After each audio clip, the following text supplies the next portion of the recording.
Welcome, and how about this? Rounding out week 6, yeah, you saw it. San Francisco and Green Bay with a Monday night thriller. Just another tale to be spun about old Aaron Rodgers. With that being said, welcome inside Total Access alongside Lindsay Rhodes. I'm Cole. Are you ready to turn the page to week 7? Bob Seger style?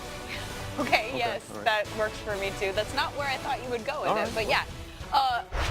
I know Giants fans desperately are. Can't get out of week 6 fast enough for them. Just a brutal week all the way around. One that left team owner John Mara embarrassed. He actually used that word today to describe the Giants' 1-5 start, and he also had some strong words for Odell Beckham Jr. I wish he would create the headlines by his play on the field as opposed to what he says and does off the field. I think he needs to do a little more playing, a little less talking. Where's your level of concern with Eli and his performance? Well, I think when you're 1-5, it generally means that everybody needs to play better. So he's not alone. I mean, a lot of guys just need to do their jobs. Last year you called the season an embarrassment. At 1-5, what's the feeling here today? Yeah, I'm still embarrassed being 1-5. I mean, I can't stand up here and make any excuses about that. You are what your record says you are, as a wise man once said, and nothing I can say to make people feel better about that. I'm suffering just as much as our fans are, probably more. But again, I have confidence that we have the right guys in the building to get it turned around. That was John Mara earlier today at the NFL's Fall League meeting in New York, from which Ian Rappaport and Judy Batista join us now. Judy, I know you were there for those comments. What's your sense about where the Giants go from here? Well, John Mara is obviously quite unhappy with where his franchise is right now. Ian, he made the point of saying when you're 1-5, everybody has to play better. I would say the only player who escaped unscathed was Saquon Barkley, who he said, look, we took the best player in the draft. We still think he was the best player in the draft. The sky's the limit for this guy. They're delighted with what he's done. He's very unhappy, and he concluded his remarks by saying he believes they have the right people in the building to fix this. That means Pat Shurmur and Dave Gettleman, the GM, but he said it may not be a quick fix. And Ian, that sounded to me like a message to Giants fans, like, take a deep breath. This might take a while. It certainly did, and with good reason when you have a team that has struggled in so many different areas. But, Judy, it was interesting to me to hear John Mara echo some of the comments of Pat Shurmur and Dave Gettleman before the draft. This is a team that still is united behind Eli Manning. When someone asked the question of should they bring Kyle Lauletta in, Mara stepped back and said that is for the coach and GM. Obviously a departure from what they did last year. Also worth noting that they seem to be in agreement that Saquon Barkley was the best player in the draft, so no time for any of that debate should they have taken a quarterback. They are very happy with that pick. And obviously, Judy, we also got some competition committee news today, along with some Giants news. Yeah, some important news. Concussions went down in the preseason and during training camp, and they feel that the penalties that are being called correctly. I just talked to John Mara tonight. He's on the competition committee. He said he feels like they're getting there. They're happy with where it is. Also interesting to note, as we send it back to you guys, Troy Vincent made a comment on the Breland Speaks allowing Tom Brady to go from the other night. He said no player should be thinking about a rule or a penalty as they are trying to hit a quarterback. Simply, you got to finish the play. Guys? Thank you, guys. Obviously, another notable story there, the owner that is not there. Seahawks chairman Paul Allen passed away yesterday, somewhat suddenly, after announcing just a couple of weeks ago that he was again battling non-Hodgkin's lymphoma. He started the tradition of the raising of the 12th man flag at Seahawks games as a tribute to the fan base from which he came. And that flag at the team facility flew at half-staff today in his honor. The people inside the building still coming to terms with the passing of their leader. By all accounts, MJ Acosta, a very well-liked and very well-respected man. Without question, Lindsay, respected, beloved, and now sorely missed. Coach Pete Carroll spoke earlier and was just so thoughtful in his reflection on his relationship with Paul Allen. He spoke about his favorite memory with the late Seahawks owner and took us back to Super Bowl 48, to that moment on the field when Allen lifted the championship trophy surrounded by his team. But it's actually what happened after the confetti fell that really sticks out in Coach Carroll's mind. There was a great moment later on that night when he was on stage and he was playing and he was hitting it. And he thought he was Eddie Vedder or something up there. He was going, you know. But I think that was the great moment that we got to share. That he got to have it, you know, because this is, you can have all the money in the world, but you know, it's really hard to have that world championship, and it meant everything to him. So to be able to share that with him was amazing. Memories that will never fade. And keeping in line with that, Carroll, who has led the Seahawks to 6 playoff appearances and 4 division titles since 2010, says that he will honor Allen by doing just that, competing. He says that he will give it everything he's got, just like Allen gave to the Seahawks and the community of Seattle. Tough week there for a lot of people, MJ. At least the schedule will allow them to take a beat and process everything before they have to jump back into football. Seattle, one of 4 teams on a bye this week. It'll be the first week that we will be down more than 2 teams. Other teams off: the Steelers, the Raiders, and the Packers. Cole? Thank you, Lindsay. The Steelers, of course, we'll talk about them later, but the Packers, we know they are on a bye week, and they were in action, of course, on Monday Night Football. Aaron Rodgers looking to move to 5-1 on Monday night in his career, 4th quarter. Rodgers, little pitch and catch, Reggie Wayne with Davante Adams. I like it. I like that 17, too. That was my high school number, Cole. Looking like a young Reggie Wayne. That's exactly where I was going. Now, Packers, they would get the ball back next possession, game tied at 30 all. Equanimeous St. Brown. Hey. Very stately for the rookie. That was a big catch right there. Back shoulder. That's not easy. Yeah, Aaron Rodgers would link up with Davante Adams once more to set the table for Mason Crosby. Reggie, can he kick it? Yes, he can. Absolutely. Packers, they seal the deal. They get the win 33-30, despite shaky ground when it comes to their defensive play. Now, Aaron and the Packer offense looks solid, especially late. But what about that defense? Big difference in nearly every category that matters. And looking at the schedule for Green Bay, this week, of course, they have that bye. Week 8, the Rams, and something tells me Robert Woods and company will be taking a look at some of those defensive numbers. And speaking of, look who it is, Robert Woods. And Monday night seemed to be like some advanced scouting for you. I don't want you to look past San Francisco, but when you watch that Green Bay defense, what were your thoughts as a receiver? Just seeing my boy Marquise Goodwin run right past him.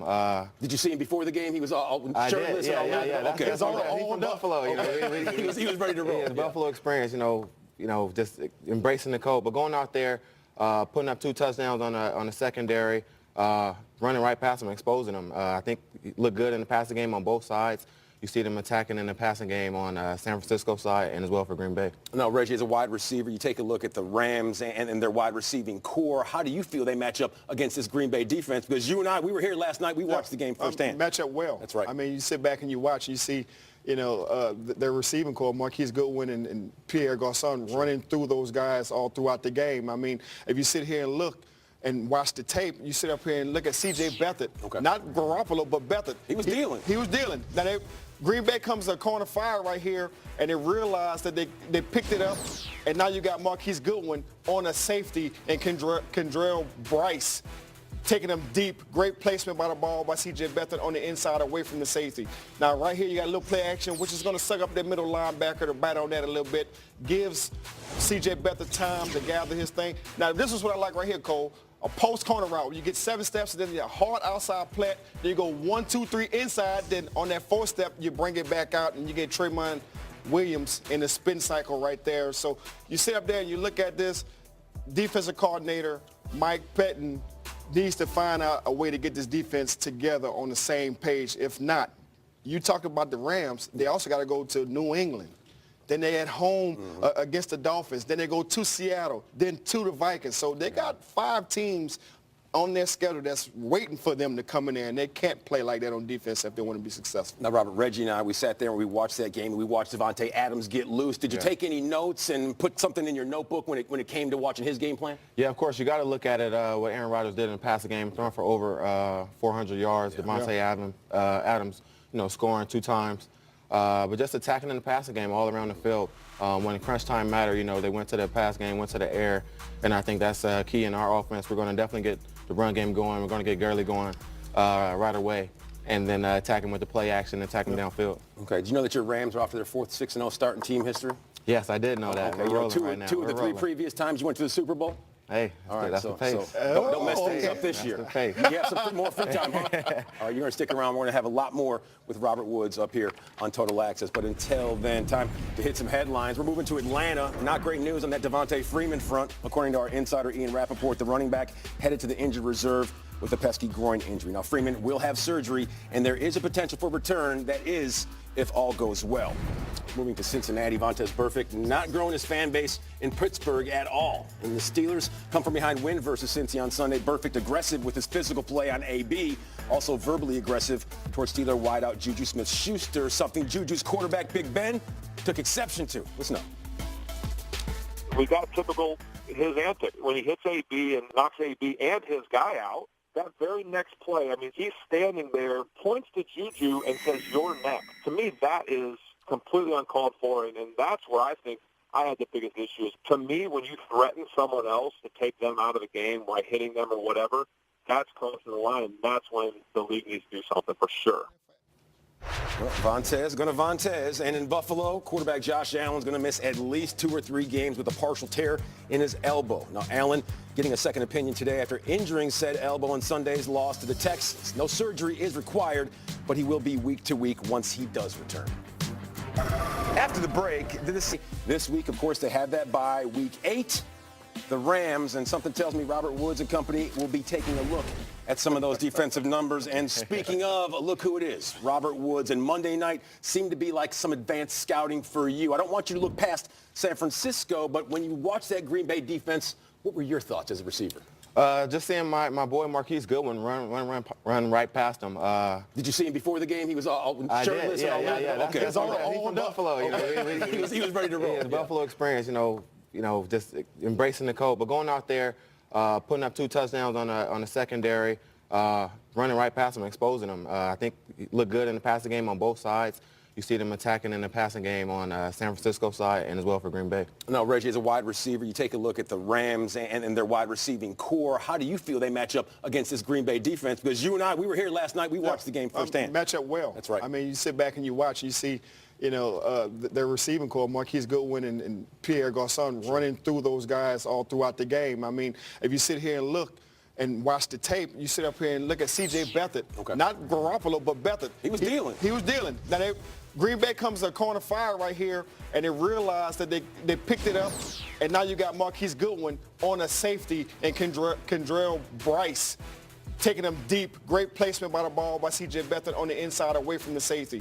Now, right here, you got a little play action, which is going to suck up that middle linebacker to bite on that a little bit. Gives C.J. Beathard time to gather his thing. Now, this is what I like right here, Cole. A post corner route. You get 7 steps, and then you get a hard outside plat. Then you go 1, 2, 3 inside. Then on that 4th step, you bring it back out, and you get Tremont Williams in the spin cycle right there. So you sit up there and you look at this. Defensive coordinator Mike Pettin needs to find out a way to get this defense together on the same page. If not, you talk about the Rams. They also got to go to New England. Then they at home against the Dolphins. Then they go to Seattle. Then to the Vikings. So they got 5 teams on their schedule that's waiting for them to come in there, and they can't play like that on defense if they want to be successful. Now, Robert, Reggie and I, we sat there and we watched that game, and we watched Davante Adams get loose. Did you take any notes and put something in your notebook when it came to watching his game plan? Yeah, of course. You got to look at it, what Aaron Rodgers did in the passing game, throwing for over 400 yards. Devontae Adams, you know, scoring 2 times. But just attacking in the passing game all around the field. When crunch time mattered, you know, they went to the pass game, went to the air, and I think that's key in our offense. We're going to definitely get the run game going. We're going to get Gurley going right away, and then attacking with the play action, attacking downfield. Okay. Did you know that your Rams are off to their 4th 6-0 start in team history? Yes, I did know that. Okay. We're rolling right now. 2 of the 3 previous times you went to the Super Bowl?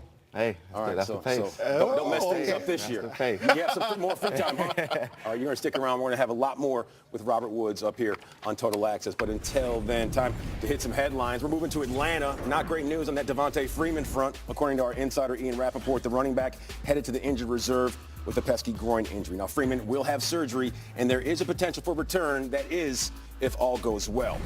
Moving to Cincinnati, Vontaze Burfict not growing his fan base in Pittsburgh at all. And the Steelers come from behind win versus Cincy on Sunday. Burfict aggressive with his physical play on AB, also verbally aggressive towards Steeler wideout Juju Smith-Schuster, something Juju's quarterback Big Ben took exception to. Listen up. We got typical his antic. When he hits AB and knocks AB and his guy out, that very next play, I mean, he's standing there, points to Juju and says, "You're next." To me, that is completely uncalled for, and that's where I think I had the biggest issue. Is to me, when you threaten someone else to take them out of the game by hitting them or whatever, that's crossing the line, and that's when the league needs to do something for sure. Well, Vontaze going to Vontaze. And in Buffalo, quarterback Josh Allen's going to miss at least 2 or 3 games with a partial tear in his elbow. Now, Allen getting a second opinion today after injuring said elbow in Sunday's loss to the Texans. No surgery is required, but he will be week to week once Amazon Prime Video. And speaking of said matchup, James Palmer is in the wood. Englewood, Colorado, ahead of Thursday Night Football in Arizona. And James, that Denver defense hasn't looked like its old self as of late. So how are they going to approach this Arizona Cardinal team? Yeah, they've been struggling of late, losing 4 straight, Cole. And John Elway goes on a radio program on Monday and says that they are playing for their lives on Thursday, and then says this defense, this run defense, he called them soft. They've given up almost 600 yards over the last 2 games, particularly when they're in their nickel defense is when they're struggling. Now, tackling has been a big issue, and Vance Joseph said to me, it's a want to. He pointed at me and said, if we're in an alley and I have to tackle you, I'm going to tackle you because I want to. It's a mindset, he told me. Bradley Chubb said to me, we can't play selfish defensively. We have to play for the guy next to us. Well, Von Miller comes out in his press conference extremely motivated, almost somewhat angry, saying multiple times they're going to go out and kick the Cardinals' ass on Thursday. Even though these comments were said this afternoon, I believe, Omar, that's added bulletin board material for a player they were already preparing to focus on. No question about that, James. No trash talk for the Cardinals. In fact, nothing but praise for Von Miller. Josh Rosen telling me when he was evaluating the Broncos defense, what he saw is that everything runs through Von Miller as the leader of that front seven. Not only is Miller great, but he makes other good players around him like Bradley Chubb even better. One reporter asked Larry Fitzgerald how Miller has been playing this season, as if to suggest that maybe because the Broncos have been struggling, that Miller hasn't been playing as well. Fitzgerald seemed to be so taken aback by that assertion, he broke out his iPad and started breaking Dan Miller's tape right then and there. One thing he pointed out is that Miller makes so many plays that don't show up in the stat sheet. For instance, when a quarterback feels the pressure from Miller, he'll throw the ball before he sets his feet. It'll call the pass to Sale wide and therefore will be incomplete. Just one example why Fitzgerald called him a game wrecker, a player they'll have to have an answer for at all times. In the league, Robert Woods with us here today on Total Access. Robert Woods, who has been crushing it for my fantasy team. 19 plus points 4 weeks in a row. Boom! Winning is fun, isn't it? It is. It's fun right now. You know, we're winning. We're putting in the work, but the team's just poised and focused and try to continue the success. You kind of had to work for this last one, though. Was that maybe good for you guys? Yeah, I think every week is going to be, you know, competitive football for us. It's going to be good matchups. I think we're going to always have to fight. We're going to have our opponent's best matchup every single time. Yeah. And the biggest thing is just stay poised. We know we're going to have a dogfight, but finish the game. And talking about those dogfights and the games that you guys are going to see to come, you guys had a lot of success last year, and you guys came up short in the playoffs last year. How are you guys better equipped to handle the success that you guys have had this far? I think that playoff game meant a lot to a lot of the players, just having that loss. Because you hear a lot of talk about playoff experience and experience. Yeah. You know, you didn't think it mattered, and I think losing that game, we knew we were a good team. We knew we were a better team. Yeah. And just this year, just playing poised, playing focused, not hearing a lot of the outside noise, and just playing every single snap like it's our last. Yep. And I think the focus from every single guy in our team shows why we're 6-0. Yeah. Crazy stat from Sunday's game. Reggie, I think that you'll appreciate this one. Todd Gurley carried the ball 28 times. Only 3 of those carries came against a stacked box. What? 3. Dang. He running against light boxes. But that's a testament to the receivers and the passing game that they have. Right? Because if there's a running back in the league that you're going to stack the box against, it's Todd Gurley, but you just cannot. It's hard to stop. I think you have Jared Goff throwing for 300 yards, on almost every single game at this point until last. So they were committed to stop the pass. And with that, they open up, the MVP last year, our running back Todd Gurley, running all over him. You watch the film, his runs are long runs. He's popping some big runs every single time he touches the ball. That's crazy, man. Having that, the amount of weapons that you guys have right now, it reminds me a lot of the year we won the Super Bowl in 2009. I mean, we were stacked at every position, receiver, quarterback, obviously running back. Offensive line was blocking great. And you guys have a lot of that. How much of the word Super Bowl has come up in the conversation? Because I know as a team you're not supposed to talk about it, but it's hard to ignore it. It's hard to ignore it when you're that good. For you, right? I think, you stay focused, you stay on poise. I think when you have this type of success, McVay, we always say we don't shy away from it. We know what our goal is in front of us. We know the purpose of why we're playing. So we know everybody's goal is to, to get to the Super Bowl and play at that level. And I think we're playing at that level 6-0. But we've been good. We've been to the playoffs. There's been undefeated teams before who lost. And the biggest thing is staying poised, staying focused, and one game at a time. Yeah. Sorry, I'm gonna cut you off. What's Goff like in the huddle, man? Is because he seems like this guy is just the ultimate leader.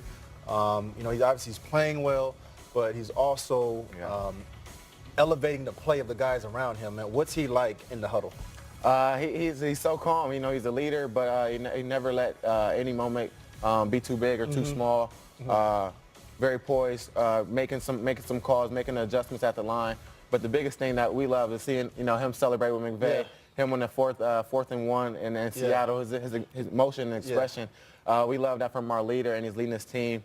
And we all love Jared right now. Yeah. That Vikings game, that was cool when we heard after the fact Kirk Cousins telling Goff that it was the best quarterback performance he'd seen in person in his 7 years in the league. You caught a touchdown that game and celebrated with one YG.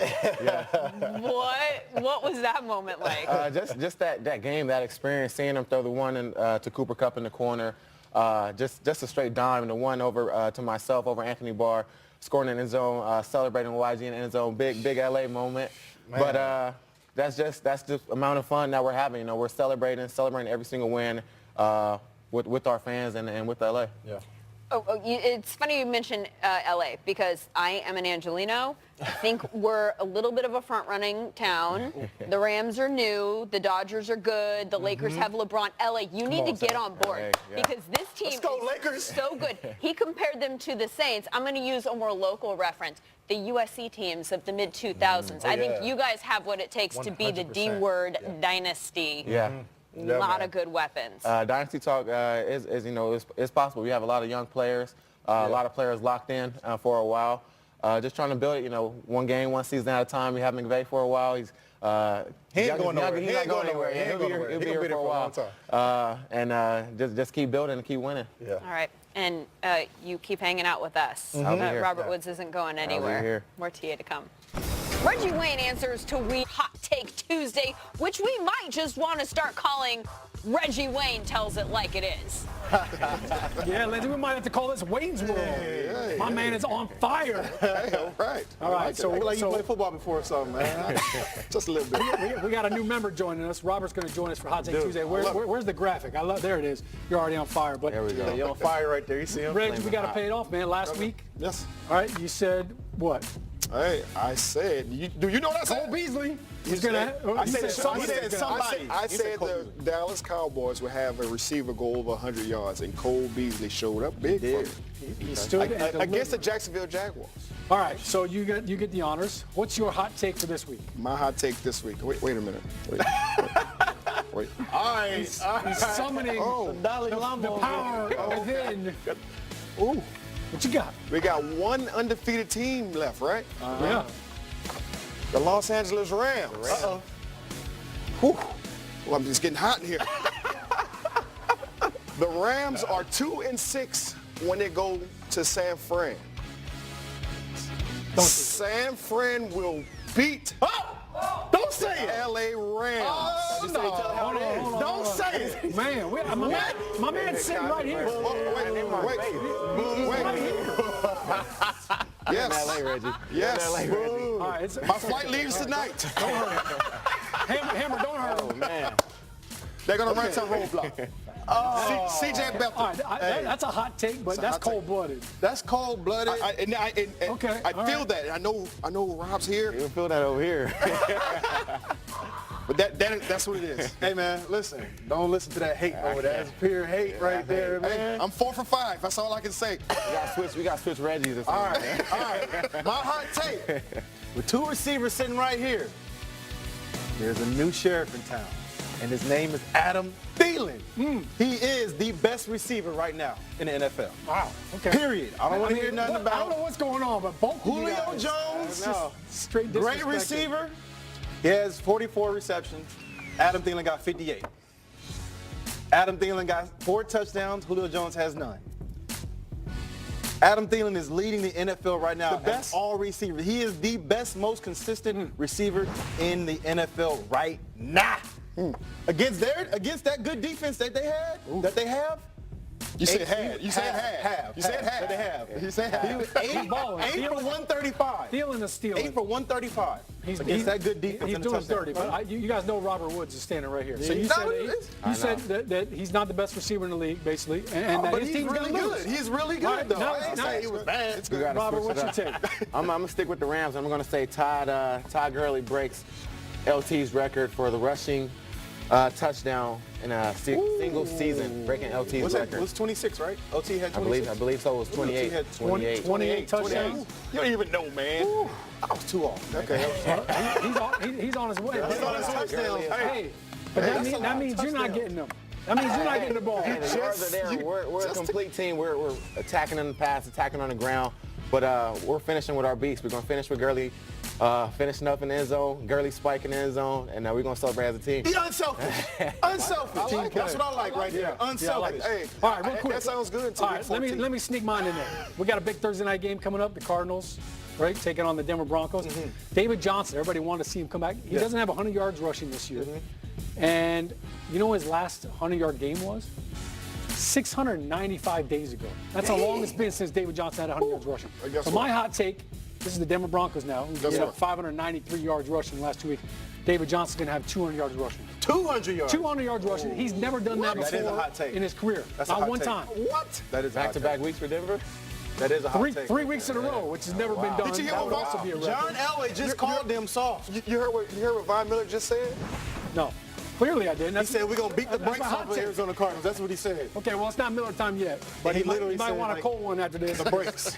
That hot take. Robert, thanks for joining us, and thanks for taking that heat from your boys right Man, here. Reggie's are going off today. Up the top of the NFL Power Rankings presented by the U.S. Army, Pats up 2 spots to jump the Chiefs and the Saints, who were off. Then it's Vikings up 4 spots, Chargers up 4, Ravens up 4, Steelers up 4, Panthers down 4, and Bengals down 3. So that is 2 new teams to the top 10. Ravens and Steelers, Bears and Jaguars dropping out, and this man is responsible for all of it. Elliot Harrison, is it getting harder or easier to rank the top for you? It's getting easier, but if you do a little general accounting work here, the top 10, the Saints on a bye, hated to drop them, but the Chiefs were so impressive in their loss. And if you look at the Vikings and Chargers, I think those 2 teams can compete for the Super Bowl by the end of the season. Minnesota's defense starting to play better, and the Chargers still doing this without Joey Bosa. Looking outside the top 10 there, I see that the Cowboys are up 9 spots to 14. There it is.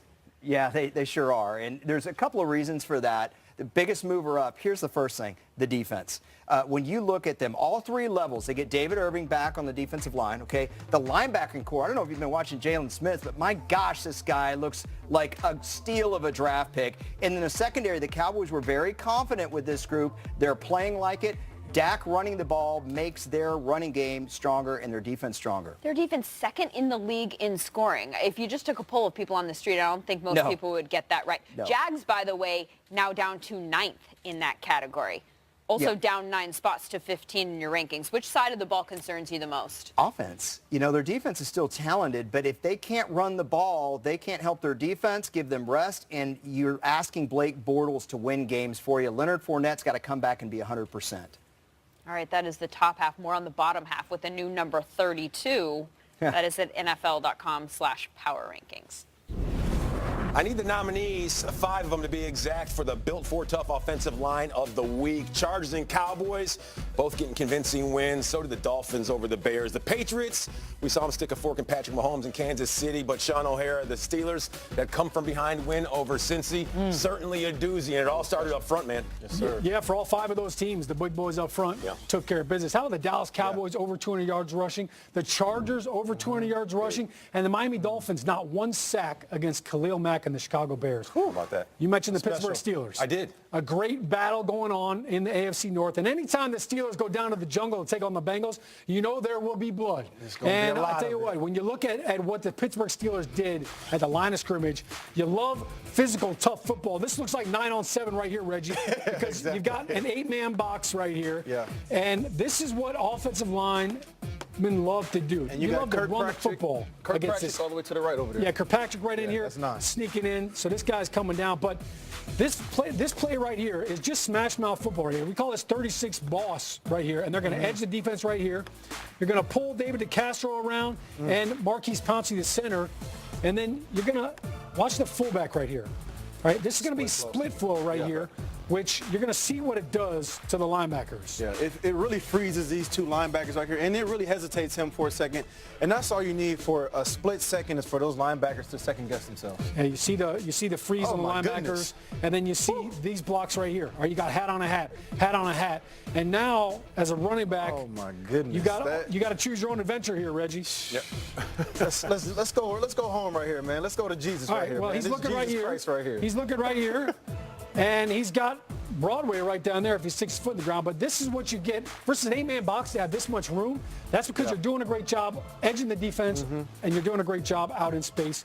Now he's got to figure out. You can't hesitate there to finish the run. You got to finish. You got to make up your mind. Put your shoulder down. Don't worry. That's foreshadowing for what's to come. Now, I talked about the 8-man box. All right, that's power football, old school football. But sometimes it's easier, Reggie, just to spread them out. Give yourself some space and some running lanes. That's exactly what the Steelers do right here. You're going to see the right tackle right here, set right here, get a little width, and throw his guy up. And then you're going to see DeCastro punch the nose over to the center and then work his way up to the backer. And watch the space that creates. Cole, pay attention right here. Right? I am. That's edging the defense right there, okay? Look at that. Boom. Edge the defense right there. You got a hat on a hat. He's punching the defensive end outside, and look at all this green right here. That's nothing but space right there, man. As a running back, this is what you dream of. You dream of holes this big right here. You got that right there, but I want this. I want this. Yes. This is stuff you see in college. You don't usually see that in the NFL. Now, we talked about not finishing the run on the previous one, but I want you to watch what goes on right here, because this right here is what I call finish. And this is good, clean. I told you. Slobber knocking football. No white tees. That's right. In the club. No jeans. Or gym shoes. But you can get away with those shoes right here. I thought the Steelers did a great job in the line of scrimmage, Cole and Reggie. I thought they were physical. They did a great job in pass protection as well, which showed up on 3rd down. And they get to go into a bye week and get refreshed. Feeling good. Yeah. Pittsburgh Steelers, their offensive line, only 9 sacks allowed. That's 9th best in the league. And be sure you check out Playbook tomorrow, 6:30 Eastern.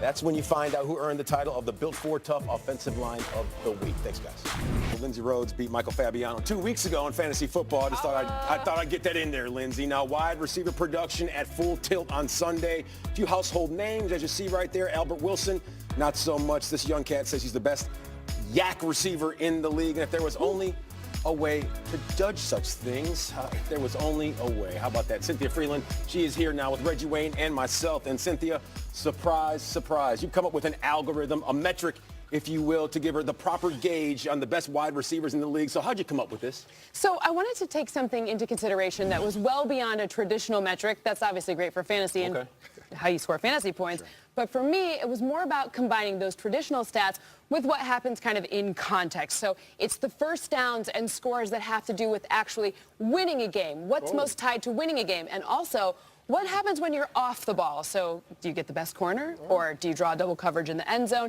And take all of those into consideration to judge our wide receivers. And guess who came up as week 6, number 1? Who would that be? Michael Thomas. Michael Thomas, so obviously he has that almost 94% target reception percentage, which is huge. He earns those first downs kind of in space in the middle of the field. And also in this one, the next closest guy on his team in terms of catching passes is way lower than some of these other top names you're seeing, kind of like A.J. Green or Julio Jones. And number 2, Adam Thielen. He's not as much of the off-ball guy. He doesn't draw as much of that primary coverage from, like, say, Patrick Peterson last week. But he's helping Kirk Cousins not turn the ball over so much that it makes him number 2 so far this season. What do you think about that? 1 and 2 so far, Reggie? Well, one thing about Michael Thomas I like, you can put him anywhere on the field. You don't know exactly where he's going to line up, so he can run all the routes. He can line up wherever, and obviously he's Drew Brees' number 1 target. Okay. Now, Cynthia, as I took a look at that 1 through 5, I didn't see Antonio Brown on the list. Where's he at? Which way is he trending? Well, he's trending way up. Okay. Obviously, kind of like if you want to crystallize what this metric measures, think about, Cincinnati, how they lost last week. Antonio Brown, that catch and run giant touchdown that won the game. But in the weeks prior, as in weeks 1 through 3, he was averaging something like under 9 yards per reception. And he wasn't getting those first downs that we traditionally see from him. In part, he wasn't getting the passes that he's used to, but he's usually coming back and getting those and turning them into something that turns into wins. But it wasn't happening before. Trending up, though, end of the season. He's trending up. Okay. And a lot of that is because of Juju Smith-Schuster on the other side. Might be changing the guard just a little bit. He's not. You wouldn't know anything about that, would you? I wouldn't know anything about it. But you know what? It's like I'm looking at myself in the mirror when I see him. But I like Juju. Juju, Antonio Brown, those guys trying to make a case to crack Cynthia's top 5. And to read Cynthia's article ranking the league's best and the rest wide receivers, check out NFL.com/Freeland. I need to get myself a slash, Cynthia. Lindsay? Only the best of the best right here. Your FedEx Air and Ground nominees for the 6th week of the NFL season, starting with the Air and the best quarterbacks of the week, Matt Ryan, Brock Osweiler, and Aaron Rodgers. 425 yards for him on Monday night. That was the most of the week, followed by Osweiler's 380. Matt Ryan, another good day, 354 and 3 and a win. Hasn't had enough of those to celebrate this year. Will he also have a FedEx win to celebrate? Who are you voting for, Sean? Well, Lindsay, all those quarterbacks had some good stats, some good games. But when I think about this guy, I think about Magic, Bird, Jordan, and LeBron. This guy wants the ball in his hands with the game on the line, and boy, did he deliver. Yeah, it was an overnight package. Aaron Rodgers, man, it was beautiful to see. A lot like Willis Reed coming off the bench, limping around. You didn't know if he was going to finish the game. Oh, boy, did he deliver and paint the sidelines with those beautiful throws. And he let his boy Mason Crosby finish off the game in a fashionable style. So good. All right, so that's 1 vote for the statistical leader. How about the ground? We've got Todd Gurley and his 208, Melvin Gordon with his 132, and Latavius Murray with a $155. All of these guys averaged at least 6.5 a carry, Reggie Bush. Which one impressed you the most? I mean, we got so many options here. I don't know who to choose from, man. But I got to go with a man who needs no introduction. He's number 30 in your playbook, number 1 in your hearts. We just heard Robert Woods say that he thinks Todd Gurley will break LaDainian Tomlinson's single-season rushing record of 28 touchdowns. I can't wait to see it. Todd Gurley is my FedEx Ground Player of the Week, rushed for 208 yards. Woo! Put some respect on him. Right? First in the league in all of the major rushing categories. Gurley just crushing it this year. If you want to vote for him or if you want to vote for one of the other guys, you can do so till 3 p.m. Eastern on Thursday. NFL.com/FedEx. And we'll tell you who wins Thursday after the game on Total. Streaming on Prime Video. I ain't gonna lie though. Week 6 Pepsi Rookie of the Week nominees, and it looks like the Browns are going to give the rest of the league a chance to win this week. Cleveland dominating this award so far without an option this week. Giants have one. So do the Broncos and the Jets and the Pats and the Dolphins. Saquon Barkley, Bradley Chubb, Sam Darnold, Sony Michel, and the kicker, Jason Sanders. Those are your Week 6 nominees. NFL.com, the place to vote. Total Access on Friday, the place to find out the winner. Social Blitz now, and it's got a heavy next-gen flavor, as in the next generation of NFL stars, starting with 2-year-old Asher Thielen, who's taken the whole dead arm dance next level. That is the son of the best receiver in the NFL, right, Reg? Yes, he is. He's feeling it. Hands down. Hands up. What happened there? Speaking of receivers, it looks like Drew Brees has one of those in the family. Look right over here for Bowen Breeze just Okay. mossing fools out there on the Pee Wee circuit. What? And how about Breeze's got celebration pasteurized here? on a milk carton. Side note, as you watch him celebrate his son's success, can you imagine rolling up to your kid's game and Drew Brees is out there coaching up the other team? Why is he on the field? Right? He did sign autographs after the game for the other kids, which is super cool on a bye week. Last but not least, Cards going all black this week for TNF, which should be fire. The Cardinals taking on the Denver Broncos on Thursday Night Football. Von Miller feeling very, very confident about this one. The game is at 8 p.m. Eastern on NFL Network, also Fox, and also Amazon Prime. And yeah, so both teams really in need of a win and obviously feeling a little feisty. What did Von Miller say? He said, we're going to kick their Chickens. There you go. Grab those chickens. Family show. This is a family show, and since we're looking at that Thursday Night Football matchup, I want to know what you want to see. And I'm going to start with that man in the middle right there, Reginald Wayne. Oh, we're talking about Von Miller now and Josh Rosen. How will this defense get after Josh Rosen? Will he stick in there and be poised, or will he crumble going against these guys? What do you want to see I'm Thursday? going to go on the other side. Case Keenum has been sacked 15 times through the first 6 weeks, and the Arizona Cardinals are tied for 5th in the league for sacks. So I want to see how Case Keenum handles this pressure because he's already thrown a number of interceptions. Sean? There's a youth movement in the NFL. Everybody's enamored with the young quarterbacks, the rookies. How about the old folks? How about Larry Fitzgerald? Doesn't have a touchdown catch yet this year. How is that possible? I want to see Fitz get in the end zone, and if he does, he will tie Tony Gonzalez for 7th all-time, 111 receiving touchdowns. I want to see Fitz get in the end zone. It's hard. Give it to the old man. That's going to be the hardest touchdown of his career, I promise. You're all about this game because you already predicted 200 for David Johnson. Yes, it's going to be a big game. Good luck. You said 200 David yards. John's going to get 200. Fitz is going to get 2 touchdowns. He's like a one-man Thursday Night Football promo Let's do here. it. It's Miller time. Thursday night, 8 Eastern on But it's Bud NFL Light. Network. You going to black jersey too? Coming up now on like a NFL Sunday. Network, a replay of the game of the week in Week 6. Chiefs, Pats. Watch it again. It was good. Why not? How did it end?